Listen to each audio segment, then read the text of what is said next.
Hello everybody, Dr. Helen Noble here from Queen's University Belfast and also Scientific Programme Committee member of the Edita ERCA.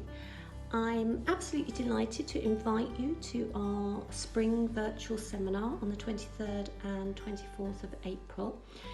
This is going to be a really exciting interactive event and we would very much like to see you there. So I would urge you to head over to the Edita website and confirm your registration, and I look forward to meeting up with you virtually later on in April. Thank you.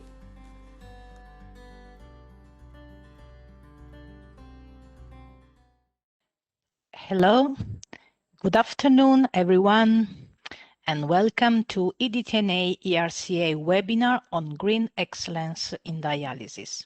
I hope that you are all connected and can hear me properly. And I would like to highlight that Edita ERCA started in 2011 a green strategy plan with the publication of the environmental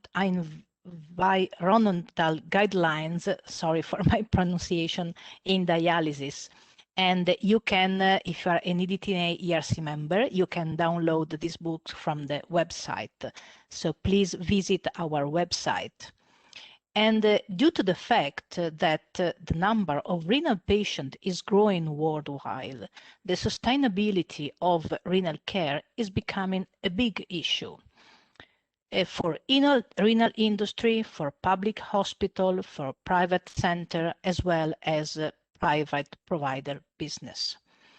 And this is the reason why one of the association's goal is to incorporate sustainability into the Edita ERCA strategies and reflect this in the association vision and mission.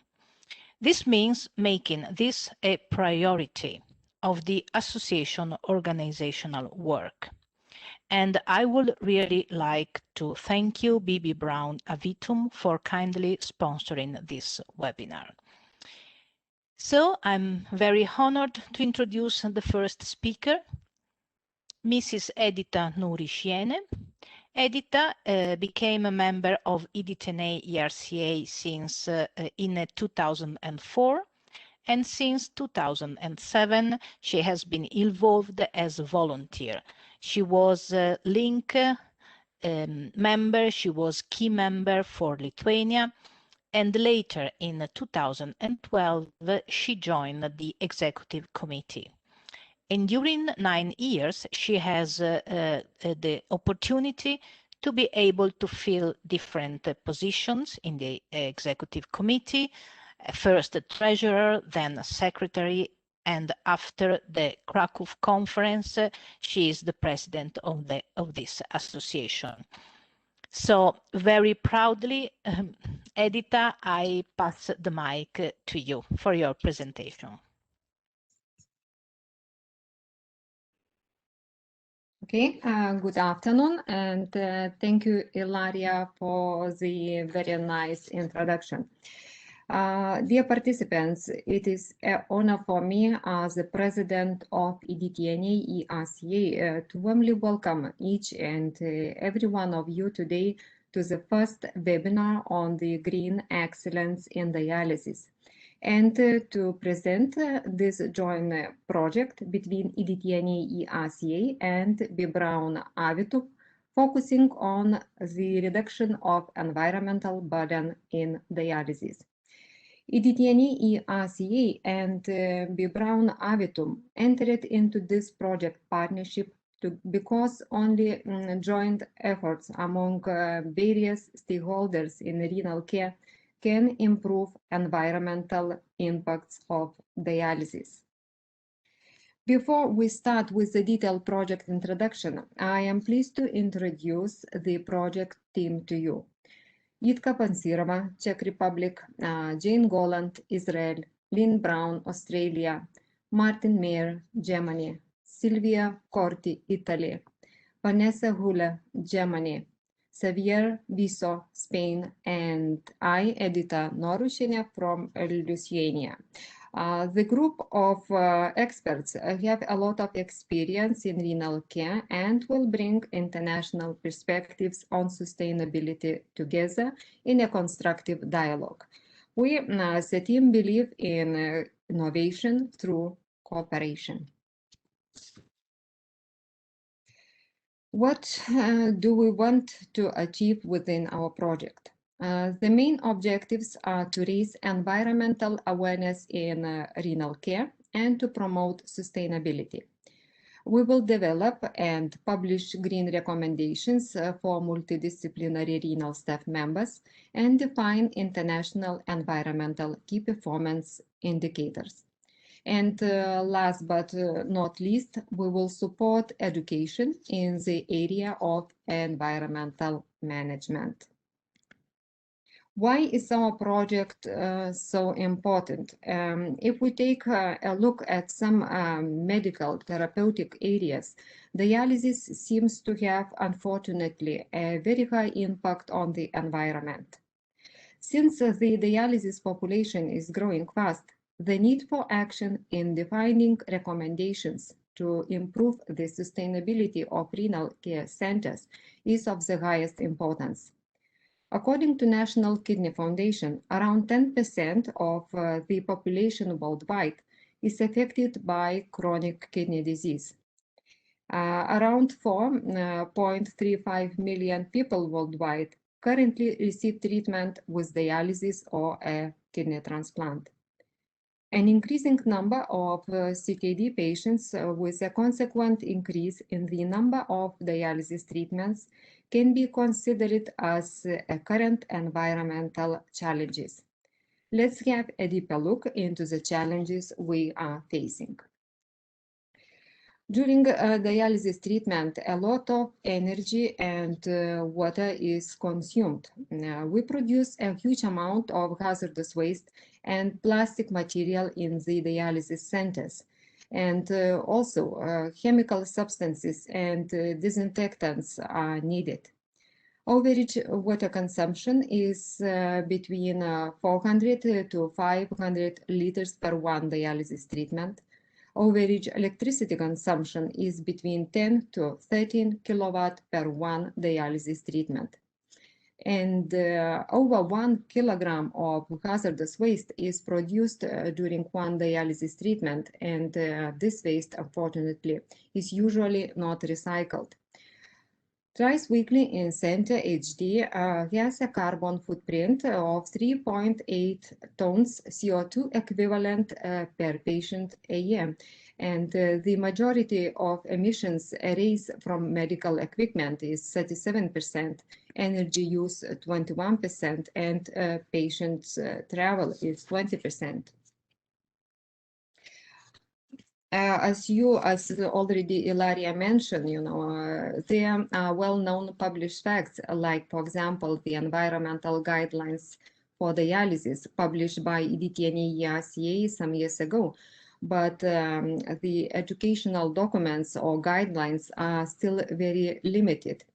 It is one of the reasons why Edita and ERCA and B. Braun Avitum decided to work together and prepare new recommendations reflecting the latest advances in renal care.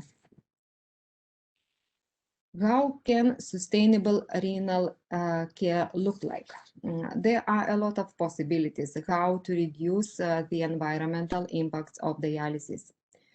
Monitoring, measurement and analysis of water and electricity consumption can lead to procedural improvements. Proper waste separation can lead to decrease in hazardous waste. Elimination of toxic chemical substances and disinfectants can lead to improved staff safety and environmental protection. Paperless clinical systems can help to reduce paper consumption. Installation of new technology for central concentrate distribution saves the use of plastic canisters and CO2 emissions due to lower transportation frequency. Of course, this is only a couple of examples, and there are a lot more. So what we have done so far, we performed a common literature review and analyzed how current dialysis treatments burden the environment. We identified a stakeholders portfolio for typical renal units and specified who can influence the environmental burden of dialysis. We introduced an environmental checklist and conducted a green survey analysis, where we received 220 completed surveys in 12 languages. Jane later give you more insight into our survey results. What is next? First of all, we will define international key performance indicators for water and electricity consumption and for waste generation per one dialysis treatment. Furthermore, we will define international KPIs for sustainable use of chemical substances and disinfectants in renal care, as well as for annual reduction of plastic materials in % per dialysis center. In addition, we will define international KPI for annual reduction of paper printouts per dialysis center, and for a percentage of suppliers with certified environmental management system. And last but not least, we will organize a green expertise webinar for Edita ERCA members, and will publish green recommendations and best practices for renal units. We are happy to inform you that the environmental checklist will be introduced during the virtual Edita ERCA Spring seminar in April. Completing the environmental checklist will help the dialysis center to evaluate the effectiveness of implemented procedures from the environmental perspective. The checklist contains a scoring system, and with the help which you will know how successful your dialysis center is. It would be recommended to repeat this check every year in order to see environmental improvements at your workplace. So don't miss the Edita ERCA Spring Seminar to learn more about sustainability of renal care. What will come next? Our next green webinar is scheduled for June, and when we present additional project updates and results. The sustainability of renal care will be also discussed in the Renal Pro. The Renal Pro discussion forum allows to ask other professionals questions and to provide opinions on other peers' comments. It is a great opportunity to meet renal professionals around the world. So please share your questions and green success stories with the renal community. Just to say more about Renal Pro, that the messages in discussion forum are usually collected by Moderator in order to provide a more structured discussion. And the moderated group is supported by the National Kidney Foundation and the University of Alberta. And there are already over 600 subscribers. So please visit the Edita ERCA website to subscribe. And now I would like to hand over to Jane, who will present the green survey results and tips on how to decrease environmental burden of dialysis. And many thanks for listening. Thank you, Edita, for your inspiring presentation.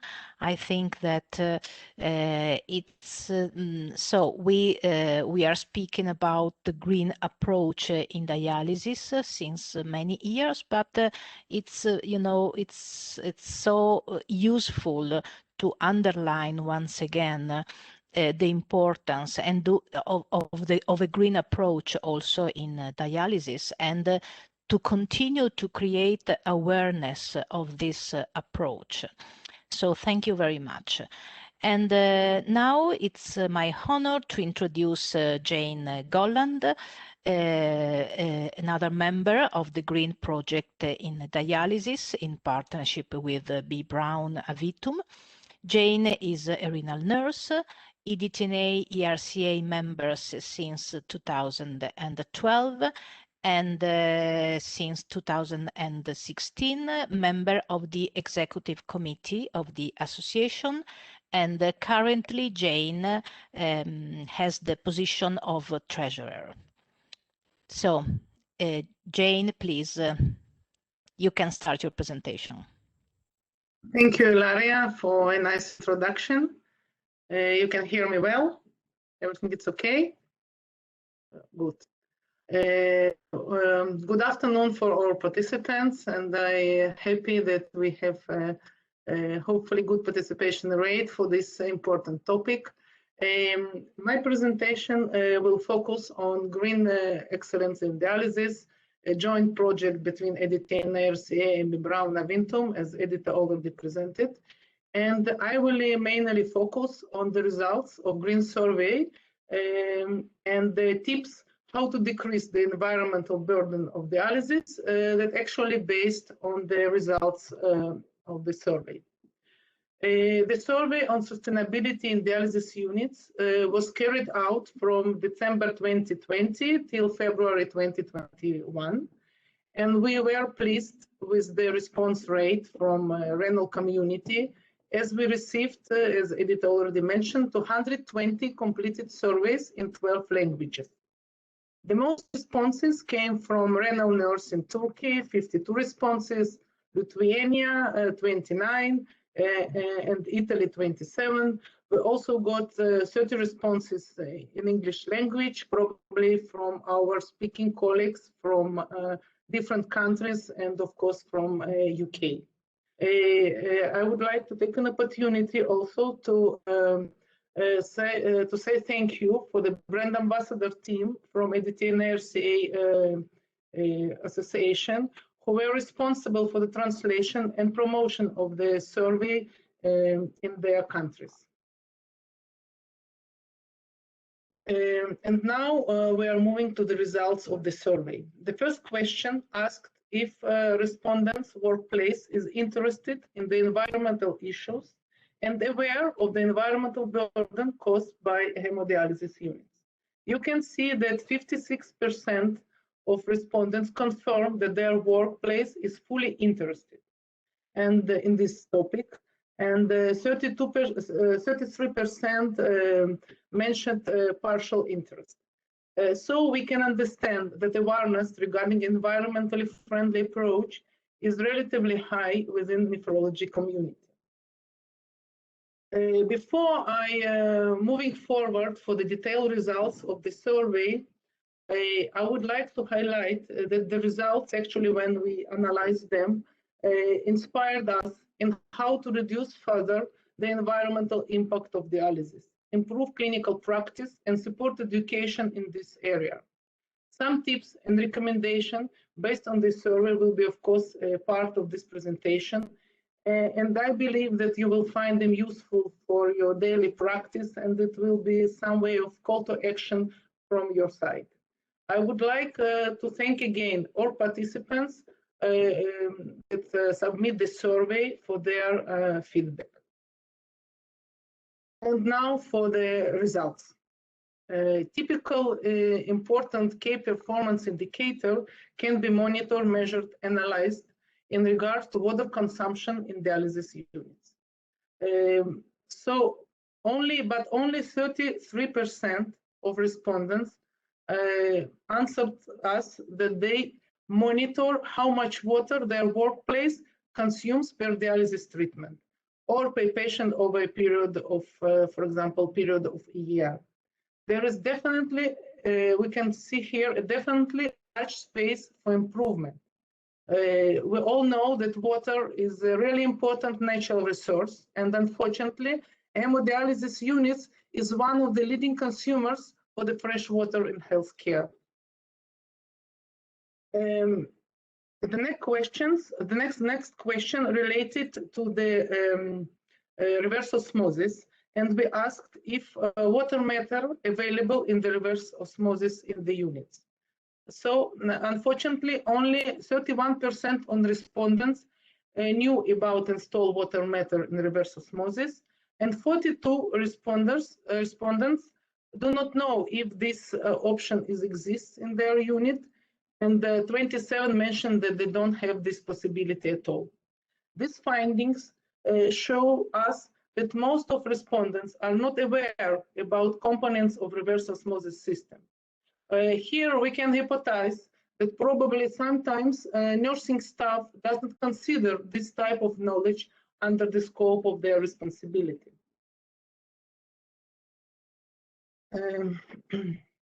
Another question related to the presence of standby mode on reverse osmosis. Well known that option of standby mode in reverse osmosis is strongly recommended by the modern water purification system. In our study, we found that standby mode in reverse osmosis is regularly used only by 52% of survey respondents. 31% do not know, again, if it exists on their system, and 4% mentioned that they don't have this option at all. These results are going on the same line with the data presented on the previous slide and reflect low level of involvement of nursing staff in technical aspects of water purification system.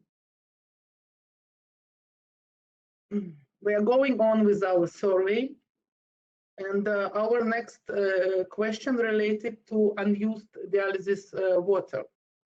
Good news, for me it was surprising news, to be honest, that 39% of respondents confirm that unused water for dialysis goes back to the distribution system, and 19%, that I think it's a really good rate, respondents indicate that unused water is used for flushing toilets or gathering. And as I said, of course, it's a really inspiring initiative that is very welcomed within dialysis unit. But in general, I think that we need to increase awareness, not only of renal nursing, but also of technicians and other health care staff worked in the renal field, and of course, industry partners, to find environmentally friendly solutions to treat the rejected water and investigate low-cost methods for producing equipment that can divert rejected water for recycling uses. We can recommend to develop policies and quality requirements in order to put this topic on the priority list of managers of the dialysis units, head nurses, and of course, industry partners. It's very important to measure water consumption per dialysis treatment, because during 1 year treatment of one patient, hemodialysis therapy used about 78 cubic meters of water, really huge amounts of water. Some of water, in addition, some of the water is lost in the technological process of water treatment and cannot be further used.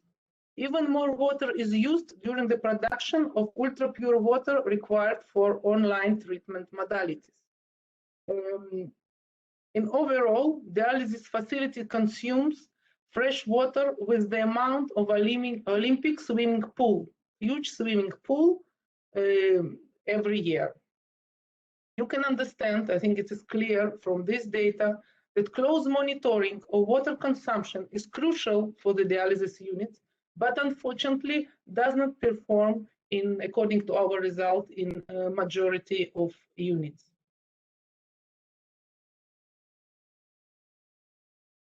Our next topic covered in the survey was about electricity use. Electricity consumption is another important key performance indicators we monitor in renal care. Only 25% of respondents said that they monitor how much electricity their workplace consumes per dialysis treatment. And this is even less that was mentioned regarding monitoring on water consumption. We can see that awareness of the importance of electricity consumption in dialysis unit, unfortunately, is definitely low. It means that from our data, you can see that 75% actually don't know this information. For electricity consumption analysis, 44% of respondents use data from electricity meters, 33% of respondents use data from invoices, and 23% respondents use both data. The most frequent monitoring among survey participants was the amount of hard dose waste produced per dialysis treatment. You can see that 47% of respondents confirm that they monitor this parameter. This is relatively higher in comparison to the amount of respondents monitoring water consumption. I just want to remind you from our previous slides, it was 34%. And the electricity, it was mentioned that only 25% monitor this parameter. But still, the majority, you can see 53% of the nurses responded that they do not measure an amount of hazardous waste produced in the dialysis units.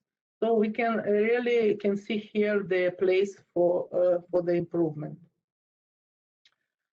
We also asked survey participants which waste category they separated their workplace. The options of the categories that were mentioned on the survey you can see on this slide. Surprising result is that only around 50% of participants separate the clinical hurdles. And the most frequent were mentioned sharp products that are separated, paper, municipal, and bicarbonate cartridges. The waste separation get more and more attention in the community and also required by law in some countries, in many countries. But still, in dialysis units, we are very far from good rates for the waste separation. And again, also here, it's a place for some improvements. It is highly recommended to monitor the amount of hazardous waste per dialysis treatment because renal units produce up to 2 kilos of hazardous waste per treatment. Of course, depending on type of dialysis machine, disposable materials for dialysis, and emptying policies. I mean, emptying policies for the lines and for the bicarbonate. The financial cost of waste disposal is high, and is mainly related to the hazardous waste disposal, which the cost ranging from 2.2 to 16 euros per dialysis treatment. And of course, this depends also on waste management policy in each country. Our conclusion here that separation is really important, and it's not only important for the environment, but also to reduce costs within dialysis units. And now our next topic that we covered in the survey was related to the leftovers bicarbonate cartridges. Handling of bicarbonate cartridges is not unified among renal units. Half of responses, almost 49%, confirm that they drain the water from the cartridge and throw it away. 21% of respondents drain the water from cartridge and give it to recycling company, which is, I think, an excellent approach. Handling with the bicarbonate cartridges can be certainly changed. It is recommended to check local regulation to see if cartridges are considered hazardous waste, or renal units are allowed to recycle them, or just put it to domestic waste. Some recycling companies do not want empty bicarbonate cartridges for recycling because of paper label on the cartridge. So here we really need to open dialogue with industry partners and manufacturers in order to make some changes and improve this process. Reduction, when we are talking about the reduction of use of plastic materials in dialysis units, we have to mention the use of plastic saline bags and infusion lines during dialysis treatment. Environmentally friendly procedure is use of online mode on dialysis machines, of course, if it exists, and encourage the medical staff to decrease the use of saline bags and plastic lines when online modality is available, because still we can see in the dialysis units the online mode use, but the nurses put the bags with saline and the plastic lines and connect it to the machine. It is also important to add here that if we decrease or avoid the use of saline during the dialysis treatment, it can prevent the sodium loading for the patient. That should help to reduce the thirst between treatments. So we can see here definitely environmental approach also correlated with high standard of quality of care in dialysis.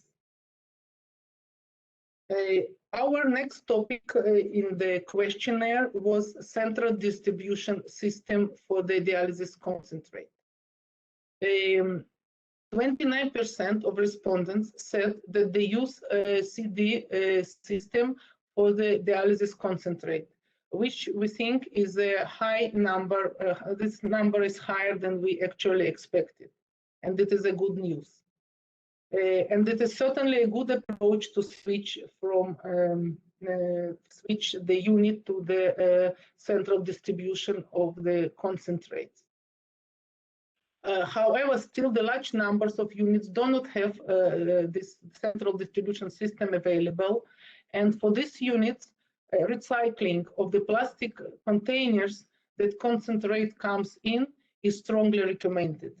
So the point here is that even we don't have the better features for the good environmental approach, all the time we should find some places for the improvement. Central concentrate distribution reduced environmental impact of renal units, and of course it is strongly recommended. 90% of dialysis fluid is water. Renal units can buy a concentrate as a dry powder and use mixing machine on site. In that case, water from reverse osmosis can be used, and we don't have need to ship large amount of water around the globe. This procedure minimizes transport costs, use of plastic canister, and of course CO2 emissions. On the left of the slide, you can see a good example from UK that we can see that the use of central concentrate distribution system brings a certain carbon and cost savings.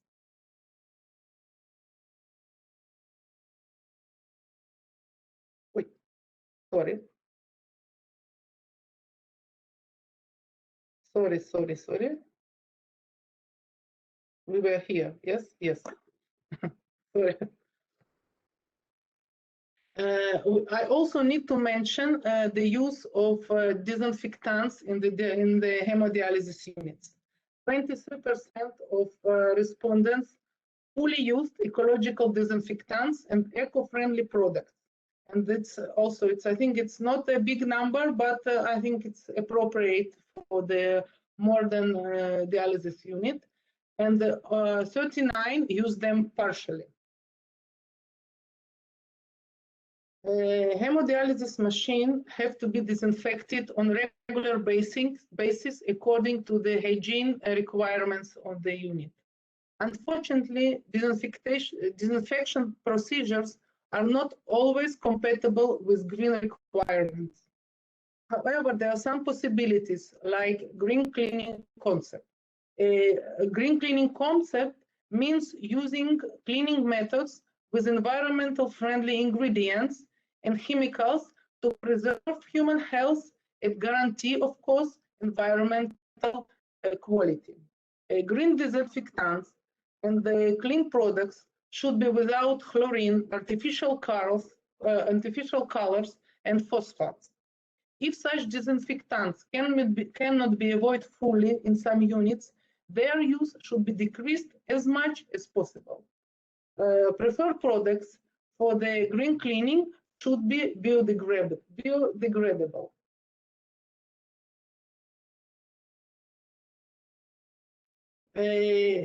Our survey did not cover in depth the topic of dialysis machine disinfection. And I would like to highlight that also industry partners can improve the environmental burden of dialysis. A good example would be introduction of new disinfection procedures. Because heat disinfection, the most widespread type of disinfections in dialysis units, is the most energy-consuming process in renal care, together with our reverse osmosis and distribution loop disinfection. And certainly we need here some process to be improved. Our next topic is air conditioning devices in renal care. The question was, do you know what substance is contained in cooling component of air condition in your workplace? And you can see that unfortunately only 14% of the respondents knew this information. As some respondents stated that their air condition contains R22 Freon, I would like to touch a little bit coming R22 Freon ban till 2030. This initiative started at 2010, and since that time the use of R22 Freon going down. It is planned to achieve the reduction of 99.5% of its use till 2029, and after 2030, all products that use R22 Freon will be eliminated from the market or replaced by more eco-friendly technologies. So this is we now are 2020, and I think if still in our units we have this type of air conditioning, it's really point to think about it and start some environmental friendly changes. In general, the use of air conditioning is not so much environmentally friendly procedure, as this device requires a lot of energy in order to function properly. It consumes so much electricity and therefore, of course, releases a lot of pollution. The average and typical air condition consumes from 3,000 to 5,000 watts of electricity every hour, of course, depending on season and temperature. This is clearly harmful to the environment as well as expensive. Unfortunately, the use of air condition cannot be avoided fully, especially in some countries. For example, in my countries, in summer, we cannot live without air condition. But of course, the use of the air conditioning should be done in a smart, environmental friendly way. For example, it's recommended to put drapes over the window in order to block direct sunlight. Set up appropriate temperature, close the window when the air condition is working, and of course switch air condition after working hours. And all this can be considered as environmental friendly activities as well.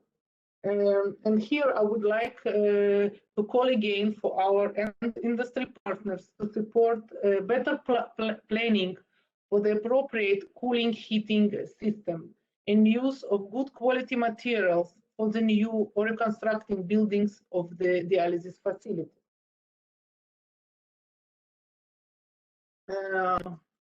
In overall, the survey highlighted the growing awareness of healthcare providers working in hemodialysis for the environment sustainability. Our findings show that we are still far from having well-structured and widespread environmental friendly approach in the hemodialysis units across Europe.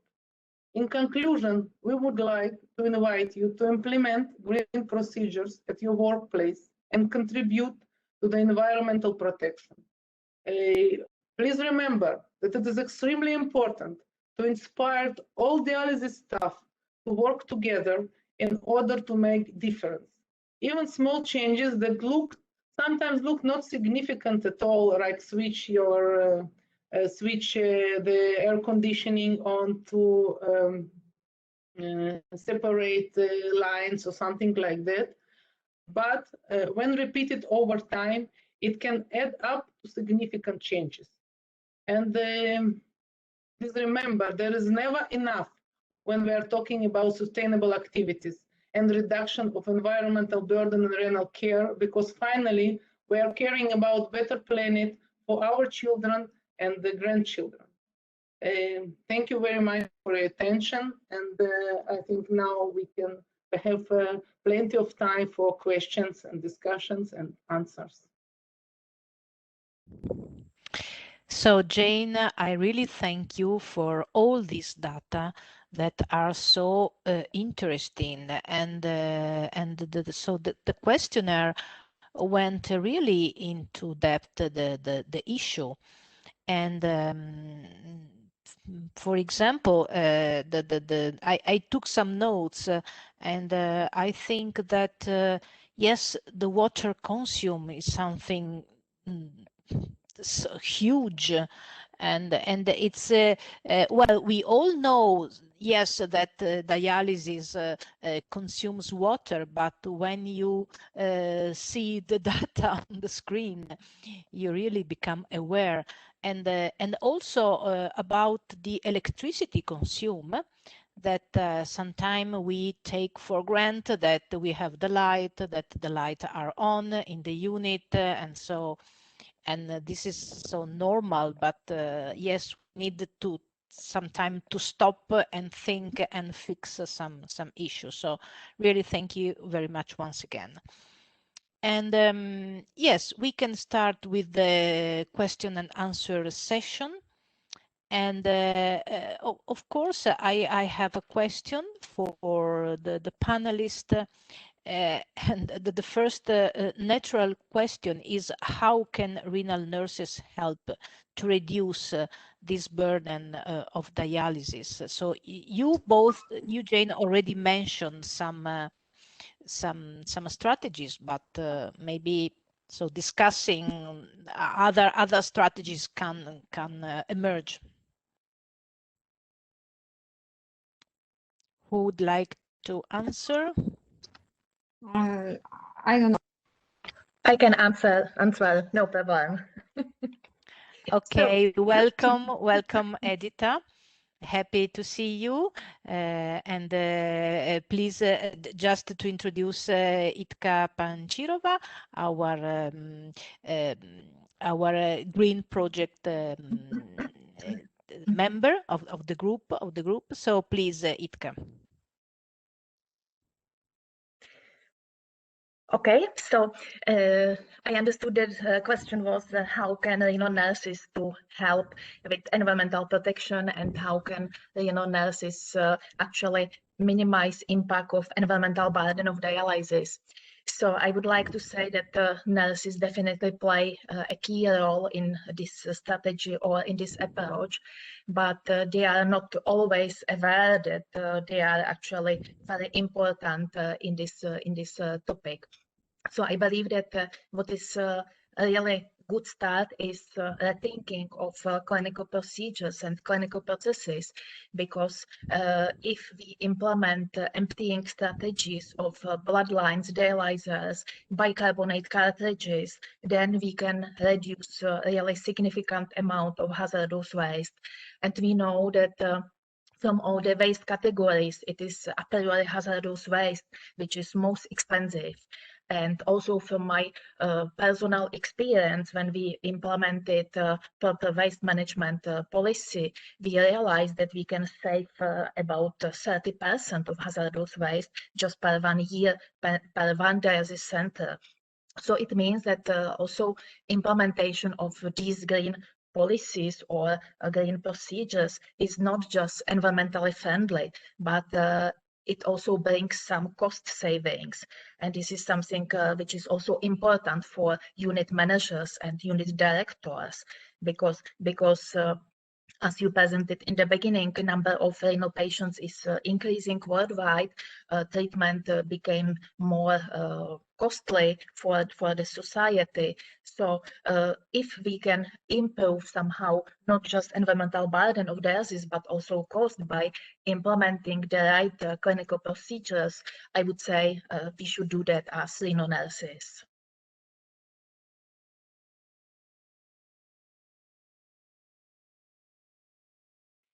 I cannot hear you, Ilaria. Yes, sorry, I was unmuted. So there are some comments in the box. Hi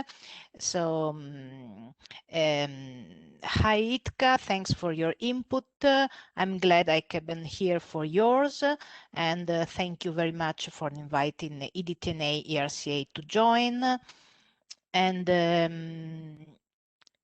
webinar is recorded. Yes, I confirm that the webinar is recorded, and the recording will be available on our website after, well, not immediately, but after a couple of days. And so a question: what is the target you set for your KPI of water consumption per dialysis treatment? I already answered this question, but it is always good to repeat this important figures, as water is really important natural resource we have on our planet. So we are still working on it and analyzing all the strategies, and also analyzing what can actually reverse osmosis and dialysis machines deliver to us. But what figures which we have in mind are between 350 and 400 liters per one dialysis treatment, and a little bit more, between 400 and 450 per one hemodiafiltration treatment.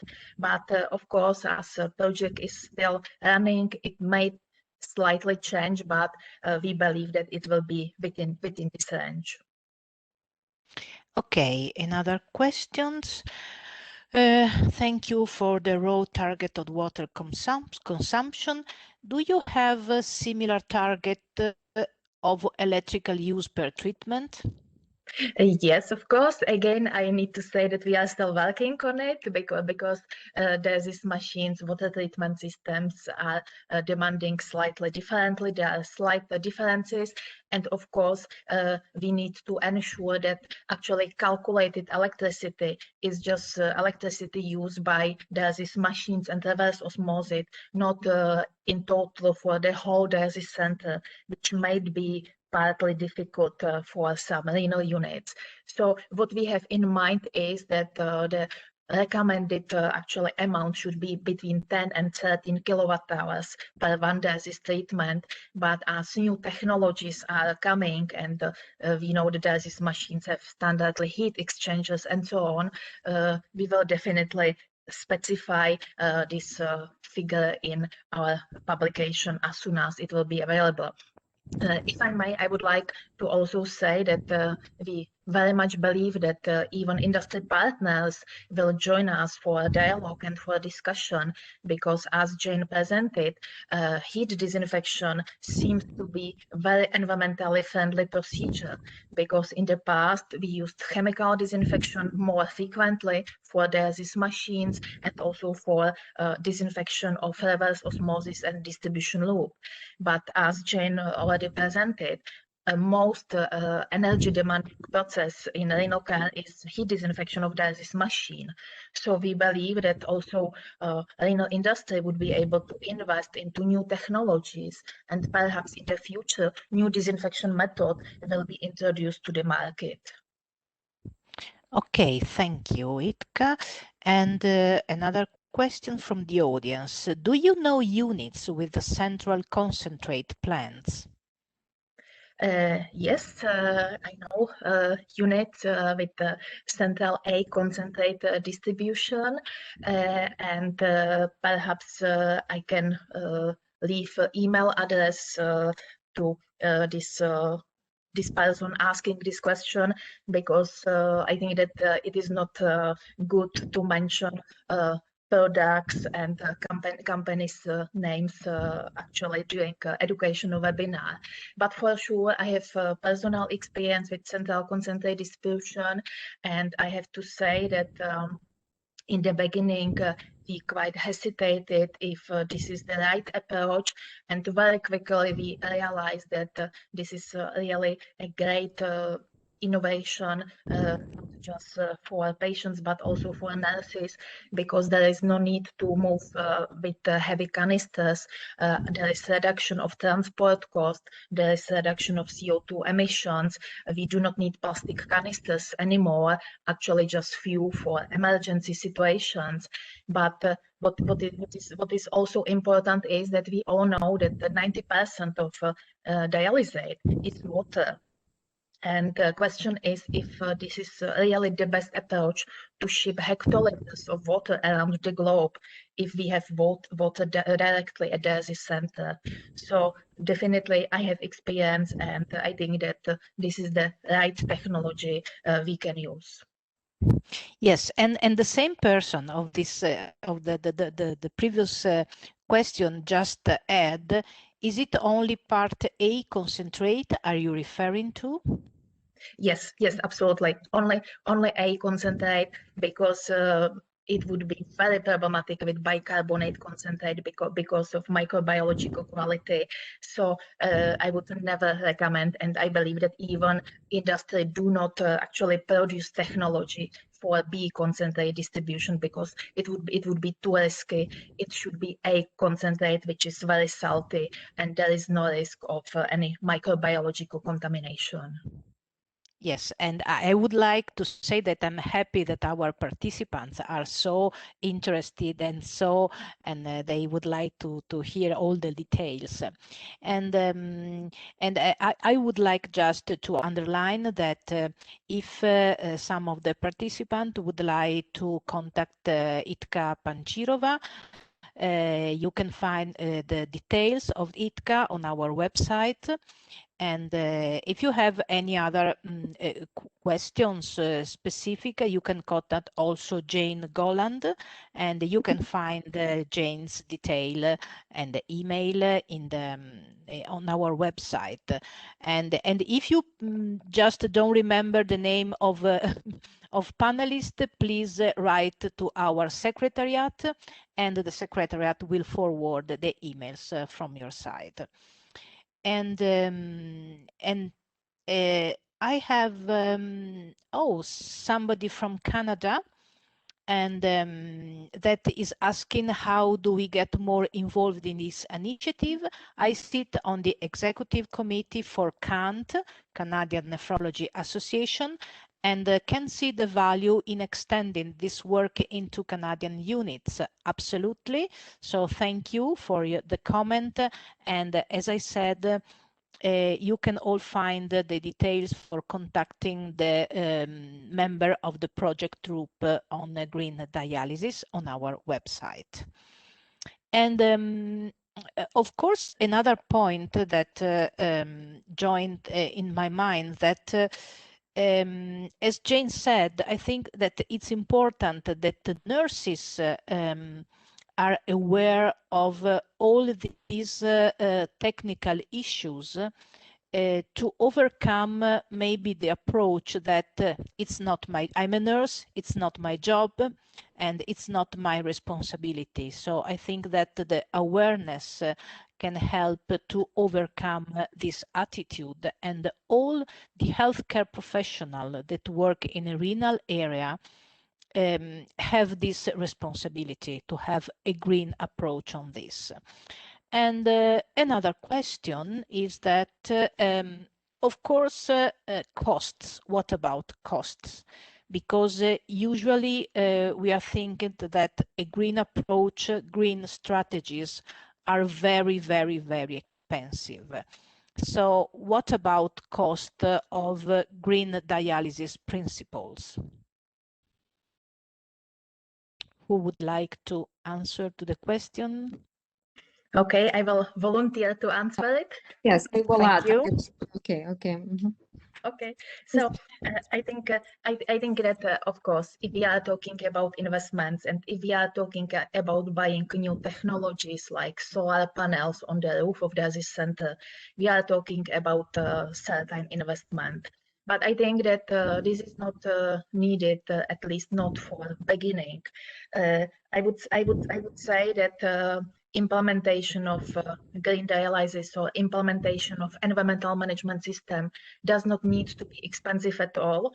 Actually, we can reduce the cost of services for our patients, because, for example, if we evaluate our clinical processes and also non-clinical processes, we may realize that actually we spend more money than needed. I will perhaps say just one example.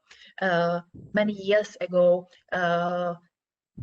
we worked with standard quality management, but we were not focused so much on environmental management.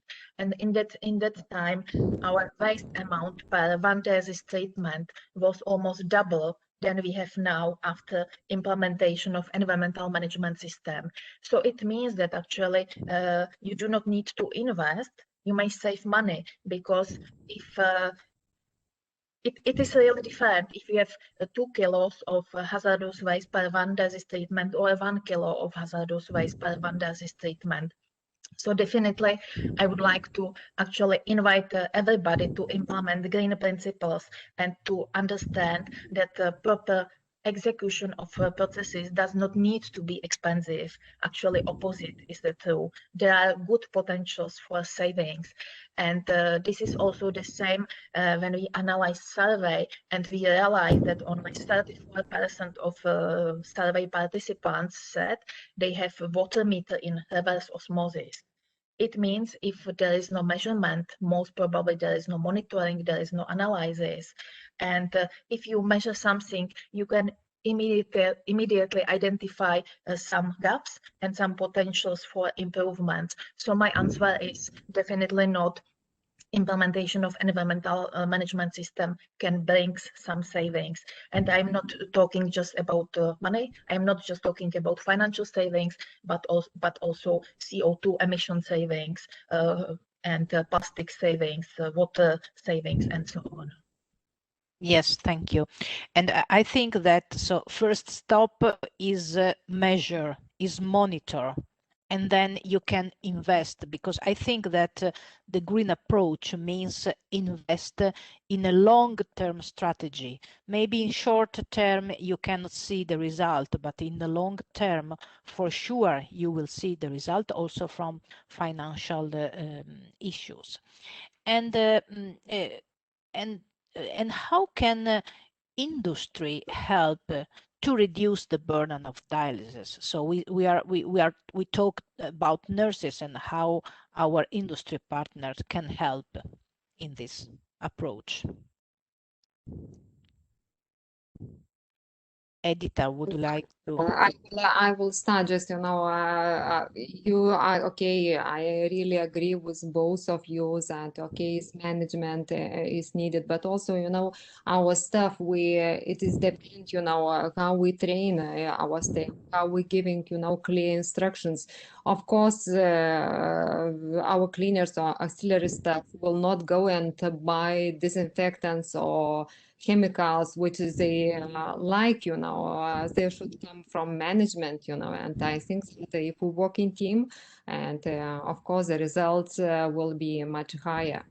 And you now just mentioned industry. Of course, the industry is also important. It's very much important because they are also service providers, and I think that they should be, aware and should get benefits from this.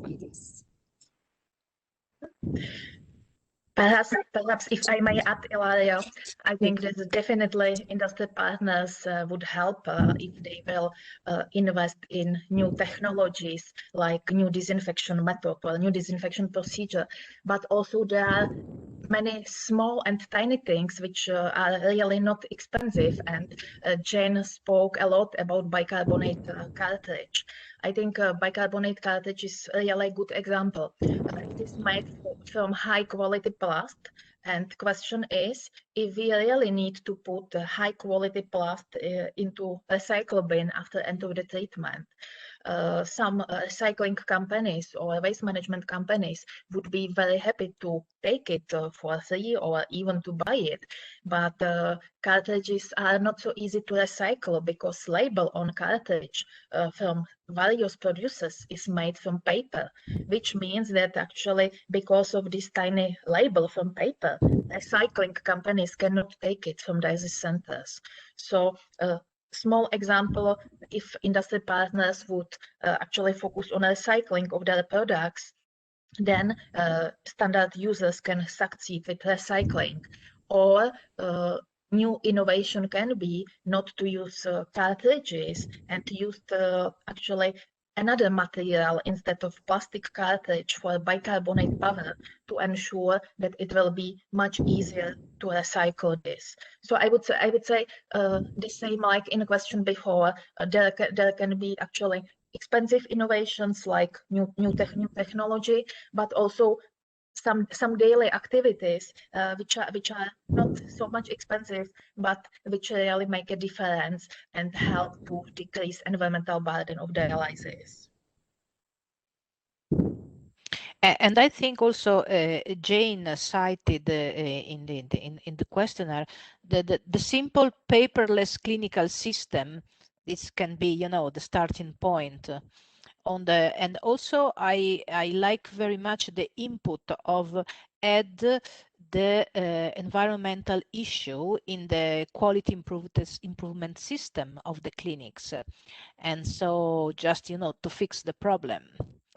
Okay, and just so we spoke about nurses, we spoke about industry partners, and what about the role of the renal technicians? How can they help the burden of dialysis, the environmental burden of dialysis?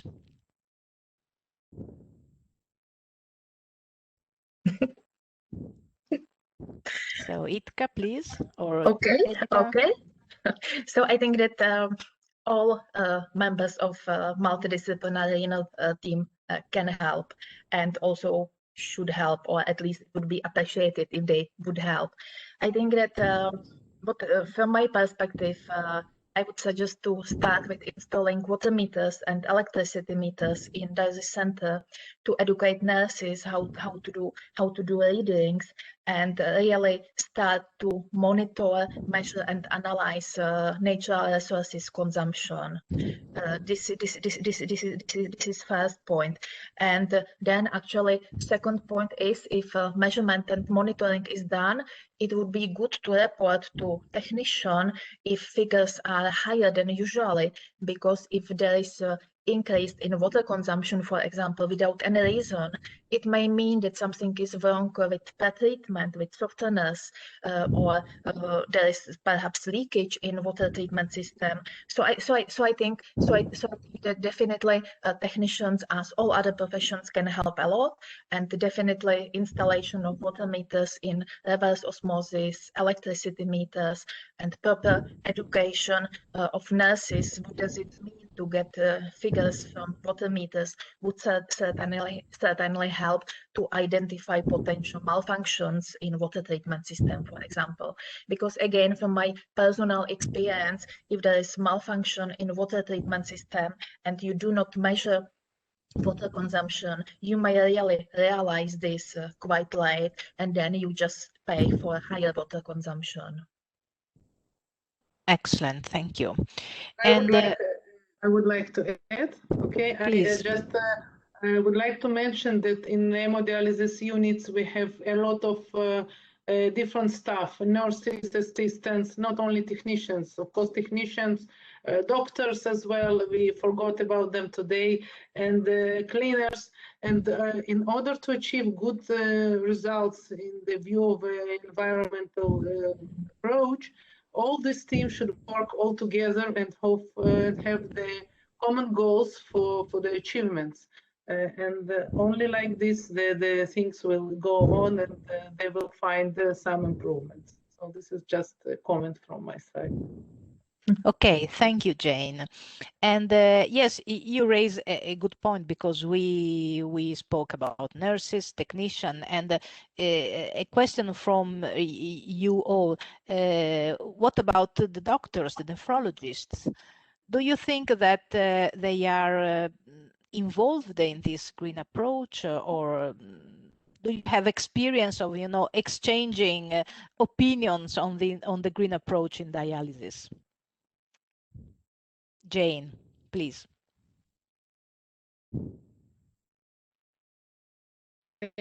Of course, from my experience in my unit, but I believe that this is the most hemodialysis units, nurses, they are the leaders of changes and the projects. And this is the reality. And yes. I think also for the green, in most units, nurses lead this topic. But as I said, without doctors, we cannot go forward, because finally they decide about treatment modalities and the patient treatment procedures. And as I said, we have to work all together for our common goals. And without doctors, if they will be, I just imagine it will be against our green activities, I don't think that we can have some significant achievements. So altogether, I think this is the key point for the improvement. Of course, yes. And just a comment from the audience for you, Jitka. Agree with Jitka that the effort must be put to measure the water and the electricity consumption in the clinics. After all, if you can measure it, you can't improve it, of course. And one interesting question. So, has the role of the patient been considered alongside the role of the multidisciplinary renal teams? In particular, a focus on accessing digital resources to avoid paper, as well as their role in the prevention of disease, of slowing of the disease progression. So, very good questions. Who would like to comment? I think that there is no one answer, you know, and there could, you know, we could come to end, you know, of this discussion, you know. Of course, we want or not, patients is our part of team, and probably I don't know what Tom had in mind by saying like this. Probably it is about educational materials and or similar stuff. Of course, it could be replaced by digital, I don't know, could be videos, records, or whatever. And of course, they are part of team, and we need to train them, because today we spoke mostly about clinical procedures. Also, there is non-clinical procedures, and their input and behavior, what they are doing at home, also is very important. Yeah, in general, training. Yes, and I think that also patients should be involved in this approach, maybe not because they are active, but just that they are aware that in the unit all the staff is involved in this approach. And a nice comment from Silvia Corti from Italy is that I think that green approach should be included in the core curriculum of renal or at least hemodialysis nurse. So this is an interest point. This is education of healthcare professional. Okay, so I would like to thank you all the panelists. Thank you, Edita, Jane, and Jitka. And thank you to all participants all over the world for joining us this afternoon. And I hope, of course, you really enjoyed the presentation and the discussion.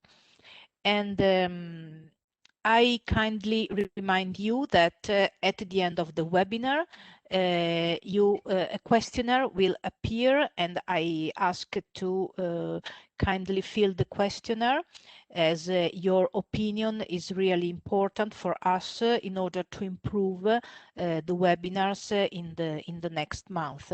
You know that we are organize a webinar per month, so please stay tuned with our proposal. And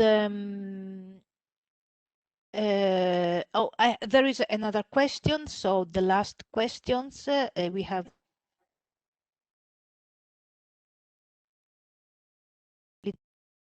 little more waste volume. On-site shredding plus sterilization technology is available. From your experience, which type of technology would you recommend? Example, chemical, autoclave, microwave, and so on.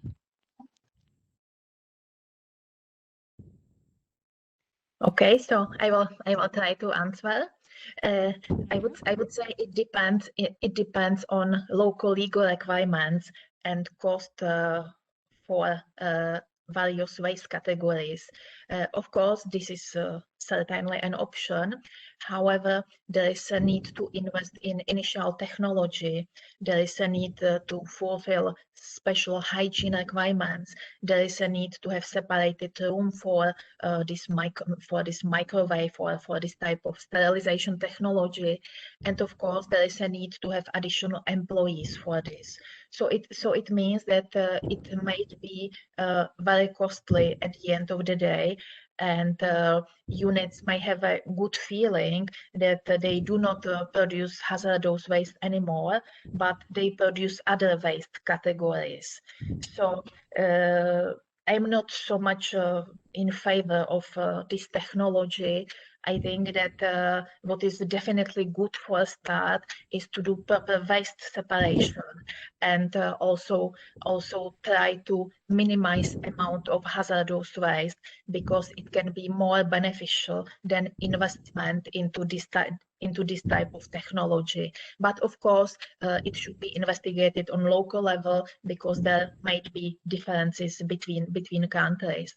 And I would like also to say that what is also important in terms of waste management is to educate auxiliary staff members, because if renal nurses have special box for hazardous waste, plastics, sharps, paper, and so on, and then auxiliary staff member or somebody from waste management company put all the waste categories into one box, then actually all the good meanings are lost. So I think that there are also some other ways we may consider on dialysis center, which may have the same effect at the end of the day.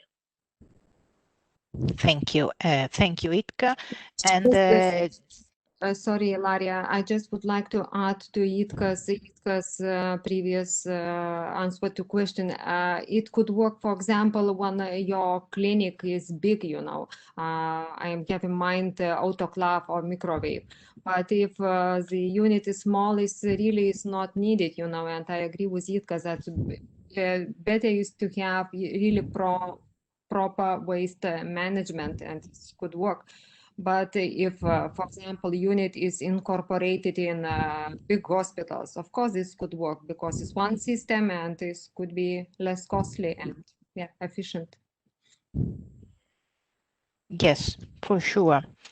And a comment, very nice comment for Ruth. Thank you all for giving us the opportunity to hear your progress, and much food for thought here. Yes, absolutely, much food for thought, for sure.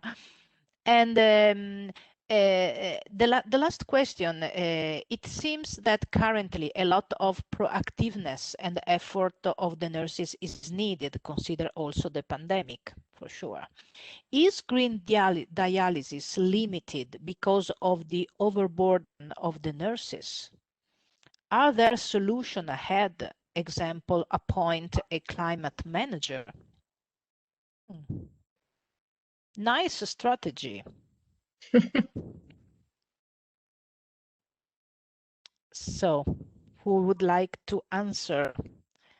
So, green dialysis is limited because of overburden of the nurses. What do you think? It is clear that during COVID pandemic, nurses are extremely busy. This is for sure. However, it is about the management system which is in place in dialysis center, because again, if this is well established and procedures are well implemented, it may mean that you do your clinical procedures according to best practice, and it does not need to be actually more demanding for renal nurses. But I believe very much that there will be light at the end of tunnel. We have now vaccination, and I believe that afterwards we all will have a chance to focus on green management. But definitely, according to my personal experience, if you have well implemented system, it works well, and there is no higher workload for nurses because practice is already in blood of all staff members. Yes. I would like to add to Jitka that every change and every beginning of every process is complicated, and the staff taking it as additional tasks and additional work and overload. But when we are working, as Jitka said, according to the very structured procedure, it's coming to be a routine in the unit, and it's not supposed to be an overloading process. And it's a point of change of mind and priorities during your work, and I think it's not indirectly related to the pandemic or overload in the units. So, but I also hope that we will finish with all this pandemic, and we'll back to our normal life also in the units. Yes, thank you, Jane, for your comment. And so I think that we can close our Q&A session. We can close the webinar. So I remind that the recording of the webinar will be available on our website. And please fill the questionnaire at the end of the webinar, because your opinion counts very much for us. And please stay tuned with the Edita ERCA website, and please be updated always with our event, our webinars.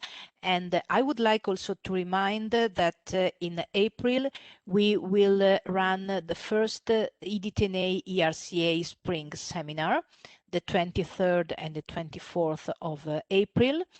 And please register as soon as possible. And so the opportunity to connect with your colleague all over the world now becomes real once again, considering that last year we should postpone the conference. And of course, the spring seminar will be virtual, but absolutely I recommend to register and join us. And please also, after the conclusion of the webinar, there will be a short videos, a short promotional videos for our spring seminar. So thank you very much to our panelists. Thank you, B. Brown, for sponsoring the webinar, and thank you to all participants of the webinar. So take care, stay healthy and safe, and have a great time. Bye-bye. Hello, I'm Vanessa speaking from the Scientific Program Committee member of the EDTNA, and also I'm a registered nurse and associate professor at the Faculty of Nursing of Barcelona. I would like to give a warm message to all members of the EDTNA to participate to our spring virtual seminar, as the seminars are those very special moments where we give ourselves the time to stop, think and share our thoughts and profession. So all in all, a very rich and privileged time together. So please save the date, the 23rd and 24th of April, and go to our website of the EDTNA and register for our next spring virtual seminar. Thank you very much, and we'll see you there.